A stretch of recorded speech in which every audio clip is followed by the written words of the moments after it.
How to fix YouTube library option not showing. So if you want to fix your YouTube library option not showing on your device, then first you need to open up your YouTube application.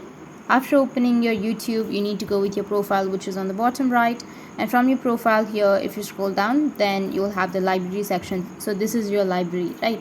So if you don't find your library section, then you need to just go back from your YouTube, open up your settings. Under settings, you can scroll down, go with apps, go with manage apps, search for YouTube. After opening your YouTube, you need to go with app permissions at first. Make sure that you've turned on your notifications. After turning off, you need to go with the top right, which has that 3 dots, and you will have uninstall update. So you need to go and uninstall your updates on your YouTube that you've already installed. After uninstalling your updates, you need to make sure that you allow your permissions. Go back and make sure that your app is not disabled. If it's disabled, you need to go and enable it.